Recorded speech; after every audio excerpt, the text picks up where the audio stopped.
జై శ్రీరామ్. ఇప్పుడు మనం చర్చిస్తున్న విషయము పాతదే, చాలా మందికి తెలిసిందే. కానీ ఈ నేరం ఇప్పుడు ఇప్పుడు మనం డిస్కస్ చేయబోతున్న నేరంకు సంబంధించి కొంత కొత్త పూతలు తొక్కుతోంది ఇది. అయితే ఇంతకుముందు డిజిటల్ అరెస్ట్, మనం చాలా మందికి తెలిసిన విషయమే. డిజిటల్ అరెస్ట్ అని చెప్పని చాలా మందిని ట్రాప్ చేశారు, ఇబ్బంది పెట్టారని చెప్పి చాలా మందికి తెలుసు.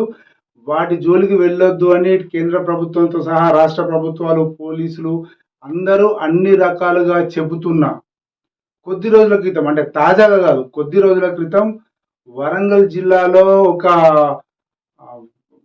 మంచి ప్రొఫెషన్లో ఉన్న వ్యక్తి, అంటే దయచేసి పేర్లు వివరాలు ఏం చెప్పను, కానీ చెబుతున్నది మాత్రం జరిగిన సంఘటన. మంచి ప్రొఫెషన్ ఉన్న వ్యక్తికి కొందరు వ్యక్తులు ఫోన్ చేశారు, వీడియో కాల్ చేశారు. మంచి పోలీస్ డ్రెస్లో మంచి హాయిగా ఉందాగా వెనుకకు ఎంలంగా, పోలీస్ వాళ్ళ సిమ్లో ఎంలంగా కనిపిస్తుంది, హాయిగా కూర్చుండి దర్జాగా, ఇట్లా నేను మిమ్మల్ని డిజిటల్ అరెస్ట్ చేశాము, నీ పేరు ఇది కదా అంటే, నన్ను ఎందుకు డిజిటల్ అరెస్ట్ చేశారంటే, ఈ ప్రొఫెషన్లో కూడా నువ్వు ఇంత డబ్బు సంపాదించావు, నీ బ్యాంక్ అకౌంట్లో ఇంత డబ్బు ఉంది కాబట్టి నిన్ను డిజిటల్ అరెస్ట్ చేస్తున్నావు, నువ్వు ఇంట్లోంచి బయటకు వెళ్ళకూడదు, నీ ఇంటి నెంబర్ ఇది, నీ డోర్ నెంబర్ ఇది, నీ స్ట్రీట్ ఇది, నువ్వు ఈ అపార్ట్మెంట్లో ఉంటావు, ఇట్లా ఉంటావు అని చెప్పని అతనికి కాసేపు మెంటల్గా మైండ్ను జీరో చేసేసి, వాళ్ళు ఎలా మాట్లాడాలో తెలియకుండా, అంటే అసలు ఇంకా ఫోన్ చేసినప్పుడు నువ్వు వేరే వాళ్ళకి ఫోన్ చేసినా కూడా ఇబ్బంది ఉంటుంది. నువ్వు ఇప్పుడు వెంటనే మాకు నువ్వు అవునా కాదా మాకు తెలియడానికి కోసం ఈ లింక్ పంపిస్తున్నావు, ఈ లింక్ను షేర్ చేయమని చెప్పని వెంటనే లింక్ ఓపెన్ చేయించుకున్న తర్వాత విత్ ఇన్ సెకండ్స్లో దాదాపుగా 35 lakhs అతని అకౌంట్లోంచి వెళ్ళిపోయినట్టుగా సమాచారం.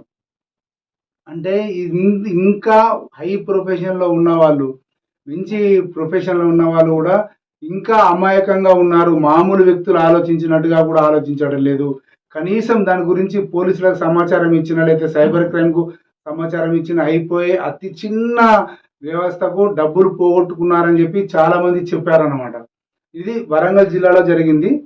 అట్లాగే దీంతో పాటుగా ఇంకా కొన్ని సంఘటనలు వరంగల్ జిల్లాలో కానీ మిగతా చోట్ల, కొన్ని చోట్ల, ప్రత్యేకించి ఇక్కడిక్కడని చెప్పడం కాదు కానీ కొన్ని చోట్ల ఏం చేస్తున్నారంటే, రిటైర్డ్ ఉద్యోగులను, అంటే రిటైర్డ్ అయిన గవర్నమెంట్ ఎంప్లాయీస్, టీచర్స్ కావచ్చు, లేకపోతే ఇంజనీర్స్ కావచ్చు, ఎవరైనా రిటైర్ అయిన వాళ్ళను కూడా టార్గెట్ చేసుకొని వాళ్ళ అకౌంట్ నెంబర్లు సంపాదించో, లేకపోతే వాళ్ళ బ్యాంక్ అకౌంట్ డీటెయిల్స్ తీసుకొని, లేదా కొందరు ఆఫీసర్లో కూడా కొందరు అవినీతి పరులు ఉండి వాళ్ళు కూడా రిటైర్ అవుతారు కదా, వాళ్ళ నెంబర్లు కూడా తీసుకొని వాళ్ళని బ్లాక్మెయిల్ చేసి, నువ్వు పలానా టైంలో, అంటే అతను ఇన్సై హిస్టరీ మొత్తం తీసుకున్న తర్వాతే కూర్చుండి హాయిగా ఫోన్ చేసి వాళ్ళు ట్రాప్ చేస్తున్నారు.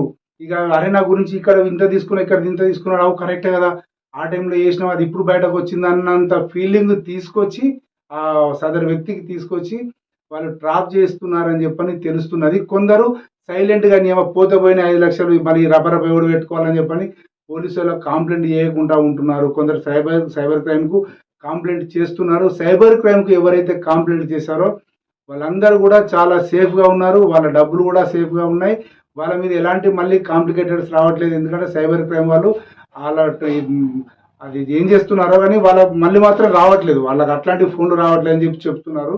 ఈ విషయం లోపల ఎవరైనా జాగ్రత్తగా ఉండాల్సిన అవసరం ఉంది. అంటే ఇది 1, 2 నాకు తెలిసి ఒక 3 సంఘటనలు వరంగల్ జిల్లాలో నేను విన్నాను.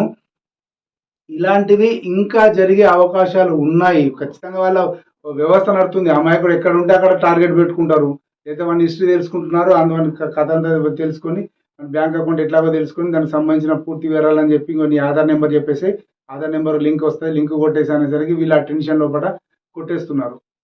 దానివల్ల డబ్బులు పోతున్నాయి. తర్వాత ఎవరికి చెప్పుకోలేని పరిస్థితి వస్తున్నది. కొందరు డైరెక్ట్ అరే ఏమైతే అదైందని చెప్పిన వాళ్ళు మాత్రం గెటాన్ అవుతున్నారన్న విషయం అంటున్నారు చాలా మంది. కాబట్టి ఈ విషయం లోపల అందరూ కూడా జాగ్రత్తగా ఉండాల్సిన అవసరం ఉంది. ఎలాంటి ప్రాబ్లం వచ్చినా, ఎలాంటి అనుమానం వచ్చినా ఇమ్మీడియట్గా పోలీసులను, స్థానికంగా ఉండే పోలీసులను సంప్రదించాలి, లేకపోతే సైబర్ క్రైమ్ను సంప్రదించడం వల్ల ఈ సమస్యకు పరిష్కారం దొరుకుతుంది. కేవలం భయపడతారు, మమ్మల్ని ఏదో చేస్తారు, అవును నిజంగానే నేను అప్పట్లో కొన్ని డబ్బులు తీసుకున్నాను, ఇక్కడ కొన్ని డబ్బులు తీసుకున్నాను, అక్రమంగా కొన్ని ఆస్తులు కూడా పెట్టుకున్నాను కదా, అవన్నీ బయటకు వస్తాయేమో అని చెప్పి భయపడ్డ వాళ్ళు మాత్రం ఇబ్బంది పడతారని చెప్పి చాలామంది అంటున్నమాట. ఇలాంటివి జరగకుండా ఉండడానికి అందరూ కొంత అవేర్నెస్ కలిగించుకోవాలని చెప్పని మాత్రం చెప్పుకుందాం. జై శ్రీరామ్.